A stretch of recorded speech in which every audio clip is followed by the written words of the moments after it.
నమస్తే ప్రస్తుతం మనం సోమాజిగూడ ప్రెస్ క్లబ్లో ఉన్నాం. రాష్ట్ర ప్రభుత్వము నిరుద్యోగులకు అటు గ్రూప్ 1 గ్రూప్ 2కి సంబంధించినటువంటి గ్రూప్ 3కి సంబంధించినటువంటి నిరుద్యోగులకు ఒక తీపి కబురు చెప్తూనే ఉంది. సో ఇదైతే గ్రూప్ 2 గ్రూప్ 3కి సంబంధించి వాయిదా పడుతున్నట్టు డిసెంబర్లో కండక్ట్ చేస్తున్నటువంటి ఒక తీపి కబురు చెప్పింది. తీపి కబురు చెప్పేలోపే నిరుద్యోగులు మరో ఉద్యమంతో మళ్ళీ తెర మీదకి వచ్చిర్రు. సో ఇప్పుడు ఏ అంశాన్ని తెర మీదకి తీసుకొచ్చారు? ప్రధానంగా 1:100 గ్రూప్ 1లో ఖచ్చితంగా అమలు చేయాలంటూ నిరుద్యోగులు మరొక నిరసన కార్యక్రమాన్ని చేపట్టారు. ఒక రౌండ్ టేబుల్ సమావేశాన్ని సింధు ఉన్నది మాట్లాడదాం. సింధు, ఇప్పుడే ఒక తీపి కబురు, ఒక శుభవార్త చెప్పింది రాష్ట్ర ప్రభుత్వం అనుకున్నాము. ఆ లోపలనే మరొక అంశాన్ని మళ్ళీ తెర మీద తీసుకొని మరో ఉద్యమాన్ని తెరలేకపోతా ఉన్నారు. కారణం ఏంటి? మీ ఎజెండా ఏంటి? ప్రభుత్వం తీపి కబురు ఇచ్చిందని మీరు అంటున్నారు, కానీ అది కంప్లీట్గా ఇచ్చిందని మేము అనట్లేదు. మాకు ఓన్లీ పోస్ట్పోన్ చేస్తున్నామని మాత్రమే ఇచ్చారు. కానీ మా డిమాండ్ వచ్చేసి పోస్టులు పెంచాలనే డిమాండ్ కూడా ఉంది. సరే, గవర్నమెంట్కి కొంచెం టైం అయితే ఇస్తాము, ఇమీడియట్గా కొన్ని డెసిషన్స్ తీసుకోలేదు కాబట్టి. సో ఇప్పుడు మేము మళ్ళీ తెర మీదకి రావడానికి కారణం ఏంటంటే గ్రూప్ 1 1:100 చేయాలి అని. ఇది మేము ప్రొటెస్ట్లు స్టార్ట్ చేసినప్పటి నుంచి ఇది మా one of the prime demand ఉండింది. కానీ గవర్నమెంట్ దానికి సంబంధించి ఎటువంటి అనౌన్స్మెంట్ కానీ ఎటువంటి చర్య కానీ తీసుకోలేదు. సో దానికి సంబంధించి మేము అందరి పెద్దల్ని ఒక దగ్గరికి తీసుకొచ్చి దీని మీద మాకు గ్రూప్ 1 1:100 కావాలి, దాంట్లో ఎటువంటి లీగల్ ఇష్యూస్ ఉండవు అనే దాన్ని గవర్నమెంట్కి మెసేజ్ ఇవ్వడం కోసం మేము ఈరోజు రౌండ్ టేబుల్ పెట్టుకోవడం జరిగింది. ఎవరెవరు వచ్చారు ముఖ్య అతిథులుగా? మీకు ఎవరు మద్దతు తెలియజేస్తా ఉన్నారు? ఇక్కడ అందరూ పోరాటం తెలంగాణ మూమెంట్లో ఉన్న పెద్దలందరూ వచ్చారు. గాదా ఇన్నయ్య గారు కానీ, పాశం యాదగిరి గారు కానీ, విఠల్ గారు, పృథ్వీరాజ్ అన్న వీళ్ళందరూ వచ్చారు. బీజేపీ నుంచి వచ్చారు. అట్లా సో అందరూ వచ్చి అందరూ మాకు సపోర్ట్ చేస్తున్నారు. 1:100లో మేజర్గా అన్యాయం జరుగుతుంది కాబట్టి మేము 1:100 అడుగుతున్నాము. సో దానివల్ల ప్రాబ్లమ్స్ రావని కూడా మేము చెప్తున్నాం. ఎందుకనంటే నాతో ఉన్న తోటి ఆస్పిరెంట్స్ చాలామంది ఫస్ట్ 2 times క్వాలిఫై అయ్యి 3rd time క్వాలిఫై అవ్వలేకపోయారు. సరే, కాంపిటేటివ్ ఎగ్జామ్స్లో ఇది కామన్, బట్ స్టిల్ మేము అడిగేది కేవలం ఆపర్చునిటీయే కదా. ఆ ఆపర్చునిటీ కల్పిస్తే గవర్నమెంట్కి వచ్చే నష్టం ఏం లేదు కదా. మీరు నిరుద్యోగుల వల్ల గెలిచిన ప్రభుత్వం అని చెప్పుకున్నారు కాబట్టి మరి నిరుద్యోగులకి మీరు న్యాయం చేయకపోతే ఇంకెవరికి చేస్తారు? సో ఖచ్చితంగా మేము అందుకే 1:100 చేయాలని అడుగుతున్నాం. ఇప్పుడు already serious aspirants only group 1కి ప్రిపేర్ అయ్యేటోళ్ళు ఉన్నారండి. మరి వాళ్ళకి మీరు ఏ రకంగా న్యాయం చేస్తున్నారు? ఇప్పుడు అందరికీ అన్ని జాబ్లు అయితే ఇవ్వలేరు, అది ఆ విషయం మాకు కూడా తెలుసు. కానీ మీరు ఒక ఆపర్చునిటీ ఇస్తే మేము దానికి ట్రై చేసి అయితే పోతే వదిలేసుకుంటాం. కానీ మీరు ఆపర్చునిటీ ఇవ్వకుండా మేము చెయ్యము అని అంటే ఎట్లా నమ్ముతాం ప్రభుత్వాన్ని? నమ్మలేం కదా. సో ఖచ్చితంగా ఈ విషయం గురించి ఆలోచించి చర్చించి మీరు ఒక డెసిషన్ తీసుకోవాలని నేను కోరుకుంటున్నాను. రాష్ట్ర ప్రభుత్వము గ్రూప్ 2 గ్రూప్ 3కి సంబంధించి పోస్ట్పోన్ మీద నిరుద్యోగులతోటి అంటే మీతోటి కూడా మంత్రి పొన్నం ప్రభాకర్ గారు కావచ్చు, నిన్న బల్మూరు వెంకట్ అదేవిధంగా చామల కిరణ్ చర్చలు జరిపారు. చర్చల్లో భాగంగా ఈ అంశాన్ని మీరు ప్రస్తావన తీసుకురాలేదా? వాళ్ళ ముందు ప్రజెంటేషన్ చేయలేదా? 100% మేము ప్రజెంట్ చేసామండి. 1:100 కూడా మా one of the key point ఉండే డిస్కషన్లో. మేము ఖచ్చితంగా దాన్ని కూడా ప్రజెంట్ చేసినప్పుడు పొన్నం ప్రభాకర్ గారు అన్నది ఒకటే, ఇప్పుడు మేము 1:100 తీసుకోవడంలో మాకు ఇబ్బంది లేదు, కాకపోతే 1:50లో సెలెక్ట్ అయిన క్యాండిడేట్స్ ఈ ఎగ్జామ్ మీద రేపు కోర్టులో కేసు వేస్తే, ఎగ్జామ్ మీద స్టే వస్తే అందరికీ అన్యాయం జరుగుతుంది, నిరుద్యోగులు నష్టపోతారు అనేసి అన్నారు. దానికి మేము కూడా ఒక రీజన్ చెప్పినాం. ఇప్పుడు నోటిఫికేషన్లో రూల్స్ చేంజ్ చేసేది అది ఖచ్చితంగా టీఎస్పీఎస్సీకి అధికారం ఉంది. అది నోటిఫికేషన్లో కూడా ఒక ప్రొవిజన్ ఉంది, మీరు చేంజ్ చేసుకోవచ్చు, ఆ అధికారం టీఎస్పీఎస్సీకి ఉంది అనే ప్రొవిజన్ కూడా ఉంది. కాబట్టి ఒకవేళ ఎవరైనా నిజంగానే కేసు వేసినా కూడా అది ఖచ్చితంగా అల్టిమేట్గా గవర్నమెంటే విన్ అవుతుంది. ఎందుకంటే మేము యాజ్ పర్ నోటిఫికేషన్ వెళ్ళాం, టీఎస్పీఎస్సీకి ఉన్న అధికారాల ప్రకారమే పోయినాం తప్ప మేము దానికి బియాండ్ వెళ్ళలేదు అని చెప్పి ఖచ్చితంగా టీఎస్పీఎస్సీ వాళ్ళు కూడా వాదించుకోవచ్చు, గవర్నమెంట్ కూడా వాదించుకోవచ్చు. కాబట్టి అది మేము ఎక్స్ప్లెయిన్ చేయడం జరిగింది. సరే, మేము కూడా లాయర్స్తో మాట్లాడి మేము డెసిషన్ తీసుకుంటామని వాళ్ళు చెప్పారు. డెసిషన్ తీసుకుంటామని చెప్పారు కదా, మరి ఎందుకు వెయిట్ చేయట్లేదు? ఎందుకు వెంటనే ఈ యొక్క నిరసనలు కావచ్చు, ఇటువంటి రౌండ్ టేబుల్ సమావేశాలు ఎందుకు చేయాల్సి వస్తుంది? అది ఆఫీషియల్గా చెప్పట్లేదు కదా, ఆఫ్ ద రికార్డ్ చెప్పారు. ఆఫీషియల్గా చెప్పనంత వరకు మేము ఏది నమ్మలేం కదా. ఇప్పుడు ఈరోజు చూసుకున్న గ్రూప్ 2 ప్రకటన కూడా అంతే, నిన్న మొన్న నుంచి వాళ్ళు చెప్తూనే వచ్చారు, కానీ మేము ఎవరిని నమ్మలేదు. మాకు అఫీషియల్ ప్రకటన కావాల్సిందే. అఫీషియల్గా వచ్చేంత వరకు మేము దేన్ని నమ్మే పొజిషన్లో మేము లేము. ఎందుకనంటే విత్ ఇన్ గవర్నమెంటే ఒక్కొక్క స్టేట్మెంట్లు ఇస్తూ వచ్చారు. ఇన్ని రోజుల నుంచి మీకు అందరికీ తెలియంది కాదు. ఒక్కొక్క స్టేట్మెంట్ ఇస్తున్నప్పుడు ఎవరి స్టేట్మెంట్ అని మేము నమ్మాలి? సో అందుకనే మీకు అఫీషియల్గా గ్రూప్ 1కి సంబంధించి ఇది చేస్తాం, ఇది చేయమని మీరు చెప్పాలి. మాకు చెప్పినప్పుడే మేము గవర్నమెంట్ని నమ్ముతాం, అంతవరకు మేము నమ్మం. మీరు ఉప ముఖ్యమంత్రి బట్టి విక్రమార్క గారు కూడా కలిసే ప్రయత్నం చేశారు. నిన్న జరిగిన చర్చల్లో కూడా మీరు పాల్గొన్నారు. సో ఏమన్నారు బట్టి విక్రమార్క గారు? మీతో ఏం మాట్లాడారు? అదే సార్, మేము గ్రూప్ 2 గ్రూప్ 3 పోస్టులు పెంచి ఎగ్జామ్ పెట్టమని. So sir TGPSC Mahender Reddy సార్తో మాట్లాడారు. ఈ గ్రూప్ 2 ఎగ్జామ్ తీసుకెళ్ళి డిసెంబర్లో పెట్టమని. సార్ అయితే సానుకూలంగా స్పందించి నిర్ణయం తీసుకొని ఈరోజు వెబ్ నోట్ ఇచ్చే ఛాన్సెస్ ఉన్నాయి. ప్లస్ ఏదైతే ఉందో పోస్ట్పోన్ చేయడం కాదు, పోస్టులు పెంచి ఎగ్జామ్ పెట్టమనేది మా ప్రధాన డిమాండ్. కాబట్టి పోస్టులు కూడా పెంచే ఆలోచనలోనే ప్రభుత్వం ఉంది. మాకు సానుకూలంగానే సానుకూలంగానే స్పందించారు. సానుకూలంగానే స్పందించారు. సో నిన్న మీరు ఆ చర్చలో పాల్గొన్నారు, ప్రత్యక్షంగా ఉన్నారు. అప్పుడు ఎంపీ గారికో లేకపోతే ఎమ్మెల్సీ బల్మూరు వెంకట్ గారికో గ్రూప్ 1 సంబంధించి 1:100 గురించి మీరు ఎక్స్ప్లెయిన్ చేయలేదా? వాళ్ళ ముంగల ప్రతిపాదన పెట్టలేదా? ప్రతి ఇష్యూని మేము తీసుకెళ్ళినాం సార్. ఏ ఇష్యూ అయితే నిరుద్యోగుల సమస్యల మధ్య ఉందో ప్రతి ఇష్యూని తీసుకెళ్ళినాం. ఏదైతే అన్ని సమస్యలు మా ముందున్నప్పుడు ఏదైనా ఒకటి చేయగలుగుతాం కానీ అన్నీ చేయలేం కదా అన్న వేలోనే గ్రూప్ 2 ఇష్యూని మాత్రమే వాళ్ళు రైజ్ చేశారు. మా గ్రూప్ 2లో మాత్రమే ప్రజెంట్ అయితే ఉన్న సిచ్యువేషన్ గ్రూప్ 2 కాబట్టి ఇదైతే చేయడానికి మేము రెడీగా ఉన్నాము అని చెప్పి ప్రభుత్వం అనుకూలంగా స్పందించారు. ఓకే. సో ఇక మీ మీద కూడా నిత్యం పోలీసులు మిమ్మల్ని అరెస్ట్ చేస్తున్నారంటూ కూడా మేము సమాచారం అందింది. సో ఏంటి దీని మీద ఏమైనా మాట్లాడే అవకాశం ఉందా? అధికారులతో మాట్లాడిరా? దీని మీద నేను ఇంకా అంటే వాళ్ళ ఇష్యూ మాట్లాడదాం అనుకున్న సార్తో, బట్ మాట్లాడే ఛాన్స్ దొరకలేదు. మాట్లాడితే నేనేమైనా పొలిటికల్ లీడర్నా సార్, ఒక్కసారి మీరు చెక్ చేసుకోండి. నిర్బంధిస్తున్నారు మాట్లాడితే నేను హాస్టల్ కాదు రెంట్కున్న సిచ్యువేషన్లో పక్కన వాళ్ళు చూసే వాళ్ళు ఎలా అనుకుంటారు?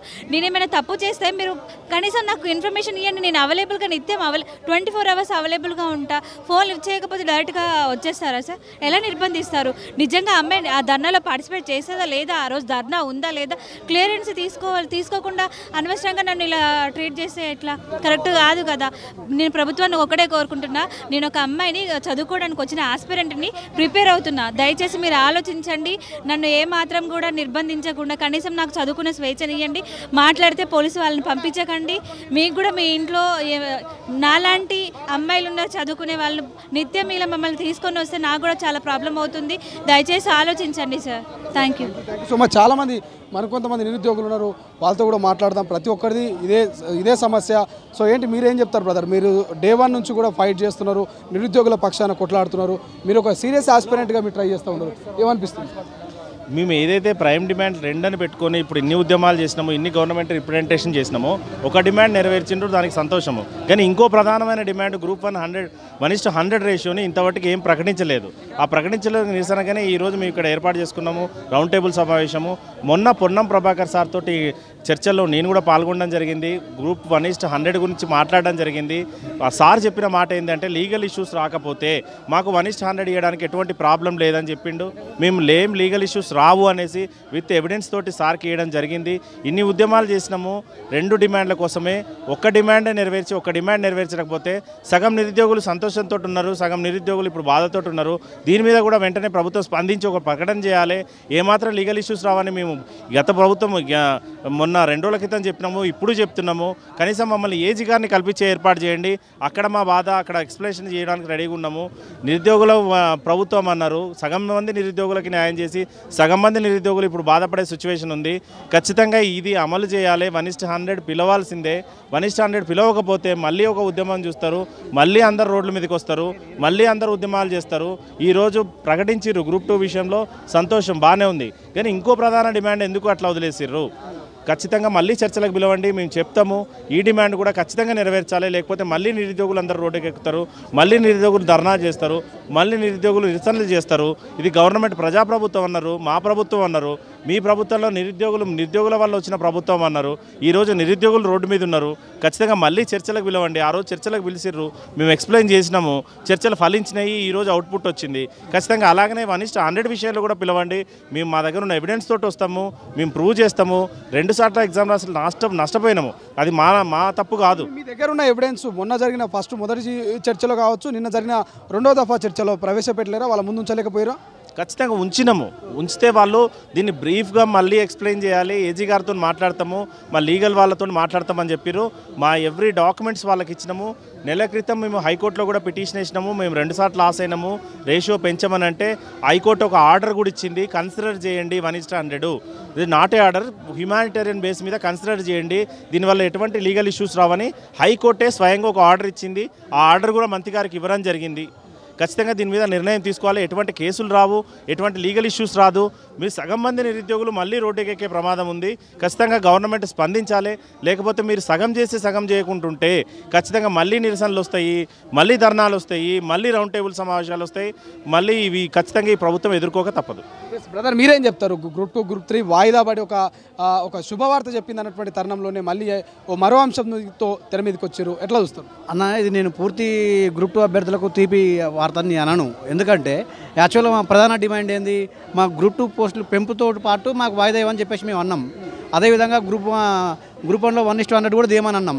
ఈ గవర్నమెంట్ ఈరోజు డిప్యూటీ సీఎం గారు ఇప్పుడే ప్రస్తుతం ఒక అర్ధగంట క్రితం చర్చలు జరిపారట. అతను ఏమంటున్నాడంటే ఓన్లీ పోస్టుల పెంపు మాత్రం ఉండదు, ఓన్లీ వాయిదా మాత్రమే ఉంటుందని చెప్తున్నారు. ఈ గ్రూప్ 2 అభ్యర్థులు మేము కోరుకునేది ఏంటంటే ఖచ్చితంగా మాకు వాయిదాతో పాటు మాకు పోస్టుల పెంపు కూడా ఉండాలి. ఆ రోజు ఇదే సోమాజిగూడ ప్రెస్ క్లబ్లో మన రేవంత్ రెడ్డి గారు ఏం చెప్పారంటే గ్రూప్ 2లో 2000 పోస్టులు, గ్రూప్ 3లో 3000 పోస్టులు పెంచుతామన్నాడు. అంటే మీరేమో అధికారంలో లేనప్పుడేమో ఎన్ని పోస్టులైనా పెంచుతానే నోరు ఉంది కానీ ఇష్టం మాట్లాడారు. ఈ రోజు అదే మీరు అధికారంలోకి వచ్చినాక మేము అడుగుతున్నాం అదే 2000 పోస్టులు వేయండి, 3000 పోస్టులు వేయండి, మాకు వాయిదా వేయండి అని అడుగుతున్నాం. కానీ ప్రభుత్వం మాత్రం నిమ్మకు నీరెత్తనట్టు ఓన్లీ వాయిదా మాత్రమే వేస్తానే అంటుంది అన్న ప్రభుత్వం. ఇది ప్రతి ఒక్కరి నిరుద్యోగ డిమాండ్ కూడా. సో గ్రూప్ 1కి సంబంధించి 1:100ను అమలు చేయాలి. సో మీరు ఏదైతే గ్రూప్ 2 గ్రూప్ 3కి సంబంధించినటువంటి వాయిదా వేస్తారో వాయిదా పట్ల మేము సాటిస్ఫైగా లేము. సో దాంతోపాటు అంటే కేవలం పాక్షికంగా మాత్రమే మీరు నిరుద్యోగులకు శుభవార్త చెప్పారు, పూర్తి స్థాయిలో నిరుద్యోగులకు శుభవార్త చెప్పలేరు. ఎందుకంటే ఇప్పటికే గ్రూప్ 1కి సంబంధించి కూడా 1:100ను ఖచ్చితంగా అమలు పరచాలంటూ మేము మొదటి నుంచి డిమాండ్ చేస్తూ ఉన్నాం. ఇదైతే మొదటి దఫా చర్చ కావచ్చు, రెండో దఫా చర్చల్లో కూడా మా వాయిస్ని వినిపించినాం. దానికి గల రీజన్స్ కూడా మేము మీ ముందు ప్రజెంటేషన్ చేసే ప్రయత్నం చేసినాం. అయినప్పటికీ కూడా రాష్ట్ర ప్రభుత్వం నిమ్మకు నీరెత్తినట్టుగా వ్యవహరిస్తున్నట్టు కూడా వాపుతున్నటువంటి పరిస్థితి. సో ఒకవైపు రౌండ్ టేబుల్ సమావేశం అయితే కొనసాగుతోంది, ఒకరొకరుగా బయటకు వచ్చి మాట్లాడుతున్నటువంటి పరిస్థితి నిరుద్యోగులు. ఎందుకంటే చాలామంది పెద్ద ఎత్తున అయితే నిరుద్యోగులు ఇక్కడికి హాజరైనటువంటి పరిస్థితి, వాళ్ళంతా కూడా తమ వాయిస్ను వినిపిస్తున్నారు. సో నిన్న ఏదైతే బల్మూర్ వెంకట్ కావచ్చు, ఎంపీ చామల కిరణ్ కావచ్చు, వీళ్ళందరూ నిరుద్యోగుల్ని ఇటు ప్రభుత్వానికి సంధి కూర్చున్నటువంటి సంజీవ్ గారు మనతో పాటున్నారు. సంజీవ్ గారు, నిన్ననే మీరు నిరుద్యోగులకు అటు ప్రభుత్వానికి సంధి కుదిర్చారు. ఆ యొక్క చర్చలు కూడా ఫలించినట్టు తెలుస్తూ ఉంది. ఇలా గ్రూప్ 2 గ్రూప్ 3 వాయిదా పడ్డట్టు తెలుస్తుంది. మరొక అంశంతో మళ్ళీ నిరుద్యోగులు తెర మీదకి రావాల్సినటువంటి అవసరం ఏమొచ్చు? గ్రూప్ 2 వాయిదా పడ్డదని టీవీలలో వస్తుంది తప్ప వెబ్ నోట్ రాలేదు. ఇది దయచేసి ఎవరు నమ్మనవసరం లేదు. గ్రూప్ 2కు సంబంధించి వెబ్ నోట్ వస్తేనే నమ్మాలి. ప్రభుత్వానికి నిరుద్యోగులకు నేను వారి పోరాటంలో ఉన్నాను కాబట్టి, వారు ఏ భావోద్వేగంతో పాల్గొంటున్నారో తెలుసు కాబట్టి ప్రభుత్వం అంత ముందుగా పోవడం కరెక్ట్ కాదనే ఉద్దేశంతో నా ప్రయత్నం నేను మొదలుపెట్టినాను తప్ప వెబ్ నోట్ వచ్చి పోస్టు పెంచితేనే ఈ ప్రభుత్వానికి ఒక పేరు ఉంటుంది. ఇంత నిరుద్యోగులకు నువ్వు చేసినటువంటి ఆశయం మీద ముఖ్యమంత్రి అయినటువంటి ఏదైతే అప్పటి ఆశలు ఉన్నాయో ఆ ఆశయం మీద ముఖ్యమంత్రి అయిన దానికి సార్థకత ఉంటుంది, అంతే తప్ప ఇంకోటి కాదు. కానీ 24 గంటల్లో వెబ్ నోటు రిలీజ్ చేస్తామన్నటువంటి ఒక హామీని కూడా ఆ ఎమ్మెల్సీ గారు కావచ్చు, అటు ఎంపీ గారు హామీ ఇచ్చారు కదా, మరి ఇది వాస్తవమయ్యే అవకాశం లేదంటారా? సమస్య ఏంటంటే మేము ముందు రోజు సమాచారం పంపించిన రోజు 48 గంటల్లో దీని మీద ఏదో ఒక ప్రకటనను గవర్నమెంట్ నుంచి ప్రభుత్వం సైడ్ నుంచి వస్తుంది అని చెప్పేసి చెప్పడం జరిగింది. కానీ మళ్ళా తిరిగి ఒకరోజు doctor Chamala Kiran Kumar Reddy MP, Bhuvanagiri MP గారు, బల్మూర్ వెంకట్ గారు మొదటి రోజు కూర్చున్నారు. రెండో రోజు డాక్టర్ మల్లు రవి గారు, ఆలేరు ఎమ్మెల్యే గారు కూర్చున్నారు. ఒకరోజు గ్యాప్ ఇచ్చి నిన్న చామల కిరణ్ గారు, బల్మూర్ వెంకట్ గారు మళ్ళీ కూర్చున్నారు. వాయిదాకు సంబంధించి స్పష్టంగా ప్రభుత్వం నుంచి హామీ దొరికినట్టుగానే మాకు నిన్న చెప్పడం జరిగింది. ఈరోజు బట్టి గారు కూడా మమ్మల్ని పిలిచి కూర్చోబెట్టి మాట్లాడినారు. మా ముందు టీజీపీఎస్సీ చైర్మన్ గారికి ఫోన్ చేసినారు. వారు పరిశీలించండి, దీని మీద మీరు ఖచ్చితంగా డిసెంబర్లో వాయిదా వేయండి అని చెప్పేసి బట్టి గారు కూడా చెప్పినారు. నేనేమంటున్నా అంటే వీళ్ళు వాయిదా వేస్తానికి కేవలం మొత్తం దృష్టిని వాయిదా వేయడం కోసమే మళ్ళీ ఇస్తున్నారా? మేము అడుగుతున్న పోస్టు పెంచాలనే డిమాండ్ కూడా ఆలోచిస్తురా? ఈ ప్రభుత్వం మీద మాకు కొంచెం ఈ రకమైనటువంటి ఆలోచన ఉన్నది కాబట్టి నిరుద్యోగులకు ఆగం చేయొద్దని సందర్భంగా వారిని విజ్ఞప్తి చేస్తా ఉన్నాం. తెలంగాణ ఉద్యమకారులు పృథ్వీరాజ్ గారు పృథ్వీరాజ్ గారు ఈ రౌండ్ టేబుల్ సమావేశంలో మీరు కూడా గెస్ట్గా పాల్గొంటూ ఉన్నారు. గతంలో నిరుద్యోగులు కూడా అండగా ఉన్నారు. సో ఇప్పుడు గ్రూప్ 2 గ్రూప్ 3 వాయిదా పడ్డదన్నటువంటి ఒక శుభవార్త మీడియాలో, సోషల్ మీడియాలో వస్తుంది, కానీ అఫీషియల్గా వెబ్ నోట్ అయితే ఎక్కడ కనిపించట్లేదు. సో ఈ అంశం ముగియకముందే, ఈ శుభవార్త ముగియకముందే మరొక అంశంతో నిరుద్యోగులు మళ్ళీ తెర మీదకి వచ్చారు. సో ఏంటి అసలు రీజన్ ఏంటి? ఇది మరొక అంశం కాదు, ఇది కొత్త దుగ్నం కాదు, ఇది పాతగా ఉన్నదే కదా. ఇప్పుడున్నటువంటి ప్రభుత్వం ఉన్న ఉప ముఖ్యమంత్రి చెప్పిన మాటనే ఇది 1:100 అనే సమస్య. ఇప్పుడు ఇక్కడ అయితే మేజర్గా ప్రధానంగా మాట్లాడుతున్నారు, అవి వాళ్ళు చెప్పినాయి కదా.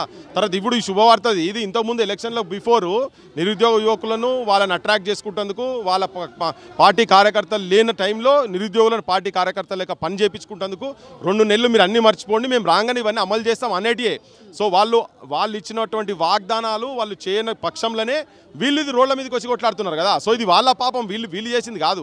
గవర్నమెంట్లో ఉన్నటువంటి ముఖ్యమంత్రి కావచ్చు, మంత్రులు కావచ్చు, ఎమ్మెల్యేలు కావచ్చు, వాళ్ళందరూ ఎలక్షన్ ప్రామిసెసే వీళ్ళు అమలు చేయమని చెప్తున్నారు. కొత్తది కాదు ఇది, కొత్త డిమాండ్స్ కావు ఇవి.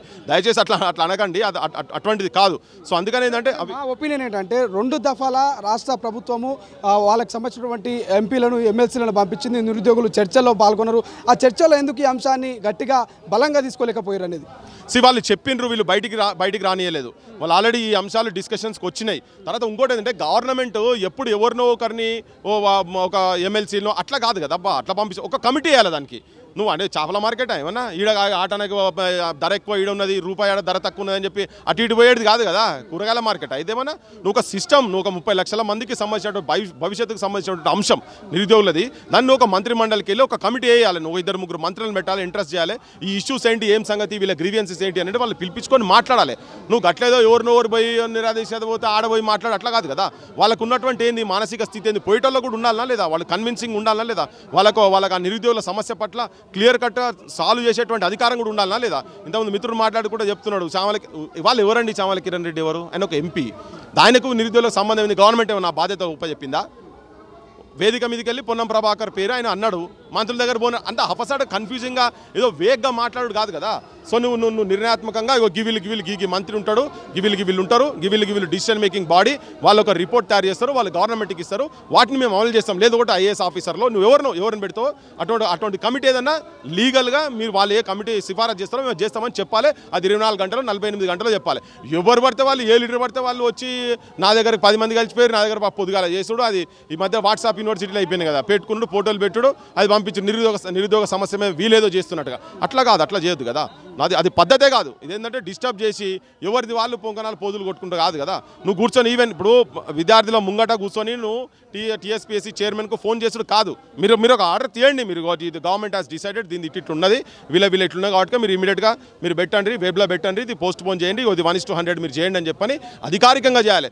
ఎవరో ఒకరు మా ఓటోళ్ళు ఫోన్లు చేసి మీరు పోస్ట్ పోన్ చేయాలి, అట్లా చేయాలి, మీరు 1:100 చేయాలని చెప్పినట్టు కాదు కదా. అధికారికంగా ఒక ముఖ్యమంత్రి కావచ్చు, ఉప ముఖ్యమంత్రి డీల్ చేస్తున్నప్పుడు దాన్ని పద్ధతి వేరే తిరిగి ఉండాలి. గట్ల చేయాలి కానీ నువ్వేదో పోంగానే కూర్చొని ఇప్పుడు ఇవన్నీ అయిపోయింది మార్కెట్లో అరే వీళ్ళు మాట్లాడుతున్నట్టు కదా. ఒక పర్టికులర్ సొల్యూషన్ దగ్గరగా తీయాల్సిన అవసరం ఉన్నది.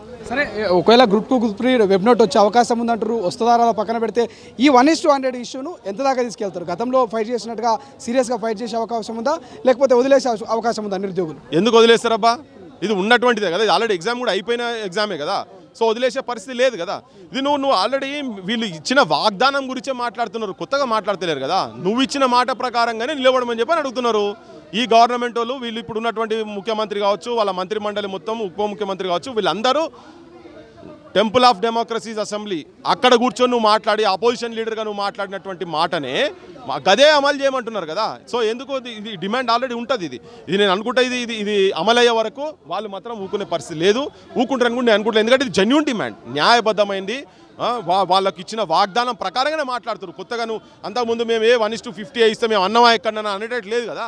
ఇలా అన్ని ప్రచార సాధనాలలో ప్రతి ఒక్కరి దగ్గర సెల్ ఫోన్లలో వాళ్ళు మాట్లాడిన మాటలన్నీ ఉన్నాయి. వాళ్ళు ఇచ్చినటువంటి మాట ప్రకారమే నీ మాట ప్రకారము నువ్వు నిలబడు, అబద్ధాలు ఆడి మోసం చేయకు, దగా చేయకు, మమ్మలను దుర్మార్గంగా వ్యవహరించకండి, మేము అడుగుతుంటే మమ్మల్ని నిర్బంధాలకు తీసుకొచ్చి దుర్మార్గంగా వ్యవహరించకండి అని చెప్తున్నారు. సో పక్కా ఉంటుంది ఈ డిమాండ్, ఎట్టి పరిస్థితిలో ఉంటుందని నేను అనుకుంటున్నాను. ఇది అమలయ్యే వరకు ఉంటుంది. Thank you so much. ముఖ్య అతిథిగా వచ్చినటువంటి పృథ్వీరాజు తెలంగాణ ఉద్యమకారులు కూడా స్పష్టంగా చెప్తున్నారు, ఇది కొత్తగా వచ్చినటువంటి డిమాండ్ కాదు, కొత్తగా తెర మీదకి తీసుకొస్తున్నటువంటి అంశం కాదు. ప్రిలిమినరీ ఎగ్జామ్ అయిపోయింది గ్రూప్ 1కి సంబంధించి. ఈ అంశం గతంలో చాలా రోజుల నుంచి కూడా అంటే డిఎస్సి కావచ్చు, గ్రూప్ 1 కావచ్చు, గ్రూప్ 2కి సంబంధించి కావచ్చు, అటు గ్రూప్ 3కి సంబంధించి కావచ్చు, నిత్యం నిరుద్యోగులు గతంలో నుంచి ఫైట్ చేస్తూ ఉన్నారు. ఆ ఫైట్లో భాగంగా అటు అశోక్ నగర్ కావచ్చు, ఇటు సెక్రటరీ ముట్టడి కావచ్చు, వరుసగా టీజీపీఎస్సీ ముట్టడి కావచ్చు.